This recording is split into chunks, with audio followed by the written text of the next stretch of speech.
इस पवित्र माटी को प्रणाम करता हूँ। आइए मित्रों, काव्य रथ पर आरूढ़ होकर राष्ट्रभक्ति का शंखनाद करें। जब जब भी दैवीय शक्ति पर दानवीय दर्प का प्राबल्य होता है, तभी तब उस दर्प का दमन करने के लिए उस दैवीय शक्ति की शुद्ध यांत्रिक प्रेरणा से ही कभी मनु, कभी इक्ष्वाकु, कभी ययाति, कभी पुरर्वा, कभी रघु, कभी अज, कभी दशरथ, कभी राम, कभी युधिष्ठिर, कभी विक्रमादित्य, कभी भोज, कभी सांगा, कभी प्रताप, कभी शिवा, कभी भगत सिंह, कभी सुखदेव, कभी राजगुरु, कभी शेखर, कभी सुभाष, कभी रोशन, कभी लाहिड़ी, कभी केशव, कभी माधव, कभी बाला साहब देवरस, कभी रज्जू भैया, कभी सुदर्शन जी, कभी श्रद्धेय मोहन भागवत और कभी भाई प्रवीण तोगड़िया जैसे देशभक्त अवतरित हो जाया करते हैं। आपकी इसी चेतना को प्रणाम करना चाहता हूं। मित्रों, एक और दुर्दांत अत्याचारी बाबर का पौत्र वो मोहम्मद जलालुद्दीन अकबर, दूजी और हिंदुआ सूरज बप्पा रावल का वंशधर वो महाराणा प्रताप सिंह, वो हल्दी घाटी का भीषण युद्ध, वो चेतक की स्वामी भक्ति, वो अगणित छत्राणियों का जोहर और इतिहास की किताबें फिर भी अकबर को महान कहकर पढ़ाई जाए, अकबर को द ग्रेट कहकर पढ़ाई जाए। और यदि मर्यादा पुरुषोत्तम का जन्मोत्सव मना रहे पीथमपुर के देशभक्तों को इस बात का आभास हो कि अकबर को महान बतलाना महाराणा प्रताप की हल्दी घाटी को कलंकित करना है, अकबर को महान बतलाना चेतक की स्वामी भक्ति पर प्रश्न चिन्ह खड़े करना है, और अकबर को महान बतलाना उन छत्राणियों के जोहर पर कालिक पोतना है, तो एक बार अपनी तालियों का अभिषेक महाराणा प्रताप के मस्तक पर कर दीजिए कि कुरुक्षेत्र की रणभूमि में जो पांचजन्य गुंजित हो जाता था, क्या थे हमारे महाराणा प्रताप? कुरुक्षेत्र की रणभूमि में जो पांचजन्य गुंजित हो जाता था, वैसी ही ध्वनि होती थी जब हल्दी घाटी में चेतक हिनहिनाता था। श्वेत वर्णी अश्व की हट कायरता के कलंक धो जाती थी। जय मेवाड़ कहते ही राणा के भाले में भवानी प्रकट हो जाती थी। वाह वाह वाह वाह। जय मेवाड़ कहते ही, जय मेवाड़ कहते ही राणा के भाले में भवानी प्रकट हो जाती थी। और क्या था हमारे महाराणा प्रताप के पास, जो मुट्ठी भर भीलों को भी साथ में लेकर उसने अकबर जैसे बड़े बादशाह को उसकी नानी याद दिला दी। आमंत्रण देता हूं आपके हृदय में विराजमान सनातन धर्म के उन संस्कारों को कि जब हम 8 दिन मां जगदम्बिका की आराधना करते हैं, तो 9वें दिन रामनवमी को मर्यादा पुरुषोत्तम का अवतार हो जाता है, और जब हम 9 दिन शक्ति की उपासना करते हैं, तो 10वें दिन दशहरे को हम दशानन का वध कर दिया करते हैं। पंक्तियां पढ़ना चाहता हूं। धर्म और आध्यात्म के मर्मज्ञ लोग बैठे हैं, ये मंच है, इस मर्यादा के अनुरूप पंक्तियां आपके हृदय तक सौंपना चाहता हूं कि शैलपुत्री की शक्ति वो हिमालय सा अड़ा रहा, शैलपुत्री की शक्ति वो हिमालय सा अड़ा रहा, ब्रह्मचारिणी का बल ढाल बन खड़ा रहा, चंद्र घंटा की ध्वनि वेरियों में हाहाकार मचा दिया, मां कुष्मांडा की कृपा ने स्वाभिमानी इतिहास रचा दिया, कार्तिकेय जननी स्कंद माता ने दिव्य चेतना का वर दिया, परांबा कात्यायनी ने अतुलित शौर्य भर दिया, खड़गधारी शुभंकरी काल रात्रि मार्गदर्शक बनी, महामाया महागौरी पथ प्रदर्शक बनी, अणिमा गरिमा महिमा लघिमा प्राप्ति प्रकाम्य ईशित्व वशित्व सिद्धिदात्री की सिद्धिया संग में विपत्तियों से मुंह मोड़ा नहीं था। महाराणा का दिग्विजय योद्धा वो चेतक कोई साधारण घोड़ा नहीं था।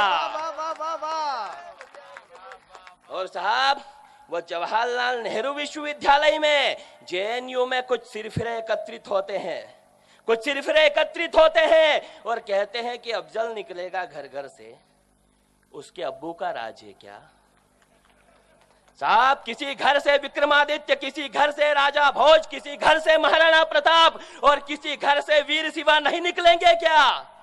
तब पंक्तियां पढ़ना चाहता हूं कि ये धरती महर्षि अगस्त की जो पी गए समंदर को, ये धरती महर्षि अगस्त की जो पी गए समंदर को, ये धरती पोरस की जो नतमस्तक कर दे सिकंदर को, ये धरती दाहिर सेन की जो कासिम के आघात को सीने पर झेला करते, ये धरती शकुंतला पुत्र की जो बालपन में सिंहों से खेला करते, ये धरती नहीं है किसी बाबर, हुमायूं, अकबर या अफजल गुरु के बाप की, ये धरती तो है वीर शिवा और महाराणा प्रताप की। वाह वाह वाह वाह वाह।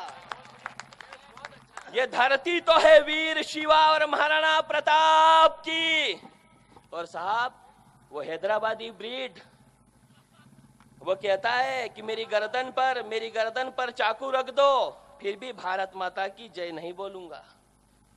तो पंक्तियां पढ़ना चाहता हूं साहब कि 7 सुरों को मिलाकर के एक लई बोले, 7 सुरों को मिलाकर के एक लई बोले, तुलजा भवानी के सिंह की भांति होकर निर्भय बोले, जिसकी रगों में अपने पिता का रक्त हो, केवल वही भारत माता की जय बोले। भारत माता की, भारत माता की, भारत माता की। जिसकी रगों में अपने पिता का रक्त हो, केवल वो ही भारत माता की जय बोले। और साहब कहा उसने कि गर्दन पर चाकू रख दो, छुरी रख दो। अरे अशफाकुल्ला खां की जिह्वा पर भारत माँ की जय के नारे थे। उसने कहा कि संविधान में लिखा हुआ नहीं है, तब पंक्तियां पढ़ता हूं कि अशफाकुल्ला खां की जिह्वा पर भारत माँ की जय के नारे थे। भारत माँ की जय कहकर कुर्बान हुए अब्दुल हमीद हमारे थे। अग्नि पृथ्वी आकाश त्रिशूल देकर निज धाम चले गए। अरे भारत माँ की जय कहते वो डॉक्टर अब्दुल कलाम चले गए, और तुम कहते कि भारत माँ की जय किसी संविधान में लिखा नहीं। अरे इस माटी का वंदन किसी विधान में लिखा नहीं। अरे संस्कारों के आभा मंडल को तुमने ही दुत्कारा है। अरे तुम्हारे पिता का नाम बताती संविधान की कौन सी धारा है? वाह वाह वाह वाह वाह। जाफर के अनुगामी, तुझमें जिंदा हिंदुस्तानी जज्बात नहीं। अरे भारत माँ की जय को स्वीकारे ये गद्दारों की औकात नहीं। वाह वाह वाह वाह वाह वाह। और साहब ये वो देश है जब सरहद पर लेफ्टिनेंट कर्नल संकल्प कुमार शहीद हो जाते हैं तो उनकी पार्थिव देह उनके गृह नगर रांची पहुंचती है। वो एक 8 साल की छोटी बच्ची हुआ करती है उनकी। वो 8 साल की छोटी बच्ची अपने पिता की चिता को मुखाग्नि दिया करती है। ये वो देश है, मेरी माताएं बहनें बैठी है, तब उस बेटी के सम्मान में पंक्तियां पढ़ना चाहता हूं कि यह देश किसका है। ये उस बेटी का है जिसके पिता यदि सरहद से जिंदा आते, उसके लिए कोई खिलौना लेकर आते, कोई टेडी बेयर लेकर आते, लेकिन उसके पिता की पार्थिव देह जब सरहद से आती है तो हम उस बच्ची के हाथ में मसाल थमा दिया करते हैं, और 8 साल की बेटी अपने पिता की चिता को मुखाग्नि देती है, और उस बेटी की आंख में आंसू का एक कतरा होता है। उस बेटी के आंसू के कतरे की क्या कीमत हो सकती है, मैं राजा भोज की इस धरा पर खड़े होकर 4 पंक्तियां आप तक पहुंचाता हूं कि तेरे तेरे तेरे तेरे सम्मान में मेरी किस तरह की भाषा हो, तेरे सम्मान में मेरी किस तरह की भाषा हो। बता बेटी तेरे साहस की क्या परिभाषा हो। दुर्गा भवानी काली तुझमें सारे ही पर्याय दिखे, एक पल में तूने सैकड़ों स्वाभिमानी अध्याय लिखे। पिता को दी मुखाग्नि, शून्य प्रजा पिता ब्रह्मा का विवेक हो गया। तेरे आंसू के कतरे से प्रलयंकारी सदाशिव का अभिषेक हो गया। वाह वाह वाह वाह वाह वाह, जिंदाबाद। और साहब जब 4 सैनिकों की पार्थिव देह पटना में पटना के एयरपोर्ट पर पहुंचती है तो बिहार का मंत्री अपने पटना के सर्किट हाउस में आराम फरमा रहा होता है। वो शहीदों की अगुवाई करने नहीं गया। तो एक पत्रकार मित्र ने पूछ लिया कि मंत्री जी आप शहीदों की अगुवाई करने क्यों नहीं गए? तो सत्ता के मद में चूर वो मंत्री कहता है कि सेना और पुलिस में तो लोग मरने के लिए भर्ती होते हैं। मेरे नौजवान साथी बैठे हैं, मैं पंक्तियां पढ़ता हूं, सेना और पुलिस में लोग भर्ती क्यों हुआ करते हैं। जो भी कुछ कहा मंत्री जी उसमें तुम्हारी कोई खता नहीं है। अरे वीर क्यों जन्मते, शायद तुम्हें पता नहीं है। उत्तराखंड की भीषण त्रासदी में लोगों को बचाने तुम्हारे काका नहीं जाते। आतंकी हमलों में उग्रवादियों से भिड़ने तुम्हारे आका नहीं जाते। या तो तुम्हारी माँ ने तुम्हें संस्कार नहीं दिए या फिर तुमने कभी पटना साहिब के दर्शन नहीं किए। अरे सरहद के सैनिक तो अपना सीना अड़ाकर दुश्मन की तोपों को रोक देते हैं और पुलिस के जवान तेरे जैसे 2 कौड़ी के मंत्री के लिए भी अपने प्राणों को झोंक देते हैं। वाह वाह वाह वाह वाह वाह। और साहब हालात कहते हैं बदले हैं, नहीं बदले हैं। अरे हालात तो इस कदर बदल गए हैं कि वो प्रधानमंत्री जाता है तो बिना किसी परमिशन के हवाई जहाज उतार देता है। साहब जब हिंदुस्तान के प्रधानमंत्री माननीय मनमोहन सिंह हुआ करते थे तब न्यूयॉर्क में कह दिया था नवाज शरीफ ने कि हिंदुस्तान के प्रधानमंत्री की हालत तो देहाती महिला की तरह है। यदि नवाज शरीफ ने अपनी अम्मी का दूध पिया है तो आज वही भाषा बोलकर बता दे। लेकिन साहब हमें तब भी पीड़ा हुई, क्यों? क्योंकि इस ब्रह्मांड की सर्वशक्तिमान महिला यदि कोई हुआ करती है तो वो मेरे गांव की, हिंदुस्तान की, देहात की रहने वाली वो महिला होती है जो कहीं खेतों में काम किया करती है, कहीं गोबर उठाया करती है। तब उस महिला के सम्मान में पंक्तियां पढ़ता हूं और जवाब दीजिएगा, आपके संस्कारों को आमंत्रण देता हूं कि पाकिस्तान का प्रधानमंत्री एक कमजोर व्यक्ति की तुलना हिंदुस्तान की सर्वशक्तिमान महिला से करता है कि जो भी कुछ कहा वो देश जो दगाबाज दोगलों से शासित रहा, उसका वो प्रधान जो स्वयं अपने ही देश से निष्कासित रहा। तम का पुजारी वो जानता नहीं है सत्व को, वो जानता नहीं है हिंदुस्तान की देहाती महिला के महत्व को। अरे वनवासी सबरी के द्वार पर स्वयं मर्यादा पुरुषोत्तम आते हैं और गोकुल की यशोदा का माखन खाकर कान्हा जगत गुरु बन जाते हैं। वो भूल गया बंगा की विद्यावती के बेटे भगत सिंह ने असेंबली में बम फोड़ दिया था और भाभरा की जगरानी के बेटे शेखर ने फिरंगियों को जवाब मुंह तोड़ दिया था। वो भूल गया कारगिल के युद्ध में जिन बेटों के शौर्य ने उनके बोरिया बिस्तर समेटे थे, अरे सरहद पर लड़ने वाले सबसे ज्यादा देहाती मां के बेटे थे। सरहद पर लड़ने वाले सबसे ज्यादा देहाती मां के बेटे थे। वो मां जो सूरज से पहले उठकर गायों का दूध दुहा करती है।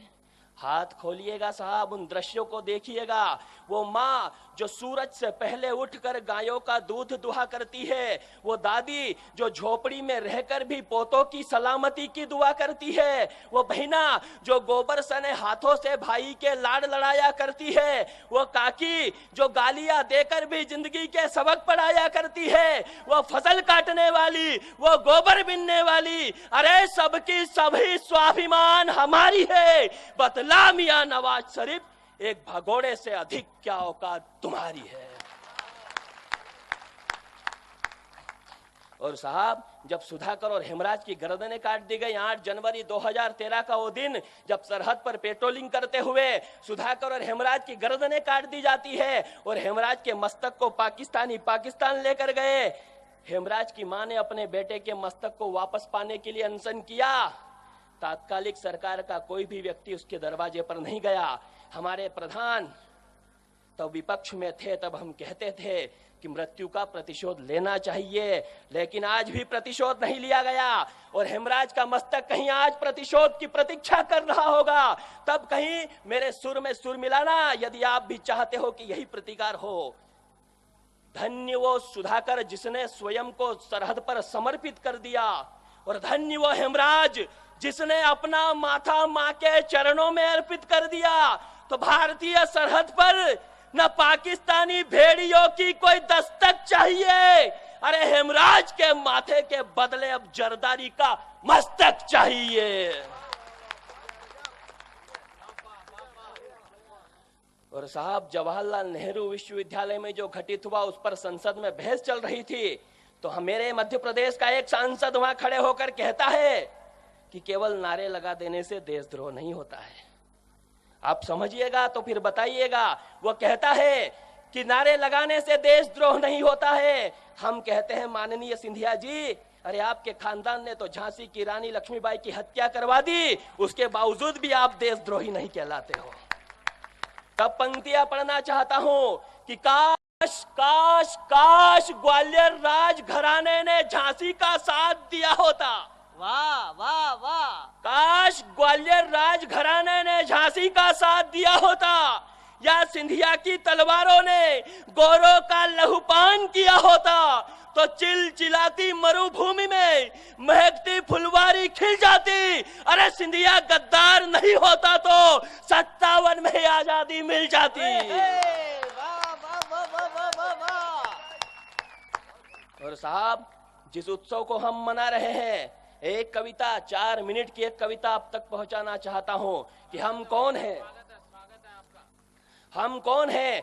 हमें हमेशा गलत चीजें दिखाई जाती है और ये कहा जाता है कि ये भारत ऐसा है, ये भारत ऐसा था, लेकिन मेरा भारत कैसा था और हम कौन हैं। संदीप भैया, कि मैं सूर्य चंद्र की गति का निर्धारण करता। वाह। कौन है हम। मैं सूर्य चंद्र की गति का निर्धारण करता, कभी भव सुदर्शन कभी भवरेंदु चक्र धारण करता, विष्णु भार्या धरा पर धर्म का संस्थापक हूँ, अपने वैदिक विचारों से मैं सर्वव्यापक हूँ, मैं वांछा कल्प द्रुम सारी विद्याओं का ज्ञाता, मैं शरणागत वत्सल, मैं भाग्य विधाता, मैं वामन, मैं विराट, मैं अदम्य साहस का सिंधु हूँ, मैं दशरथ नंदन मर्यादा पुरुषोत्तम, मुझे गर्व है मैं हिंदू हूँ। जय श्री राम।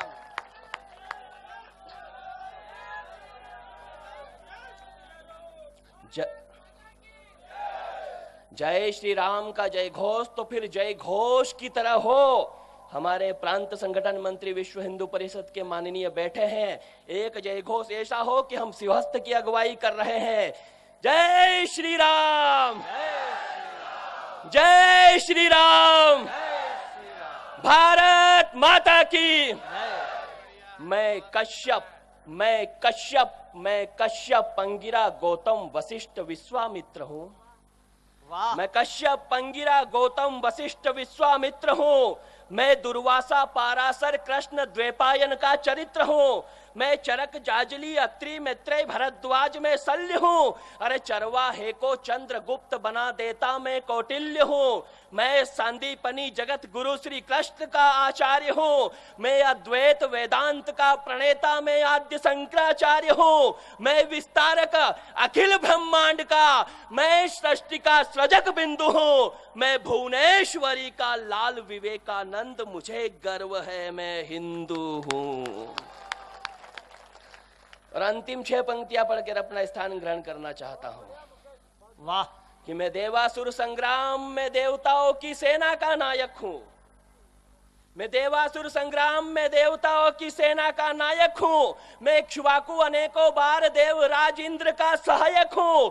मैं भागीरथ गंगा को धरा पर लाया धरणी के उद्धार को। अभिमन्यु बनकर सह जाता हूँ वैरियों के वार को। अश्वमेध अश्व को रोकते लवकुश का ओज में। यशोधर्मा हरिश्चंद्र प्रतापी विक्रम भोज में। गौरी को परास्त करते पृथ्वीराज का ताप हूँ। और अकबर द ग्रेट को धूल चटाने वाला मैं महाराणा प्रताप हूँ। भारत माता की, भारत माता की।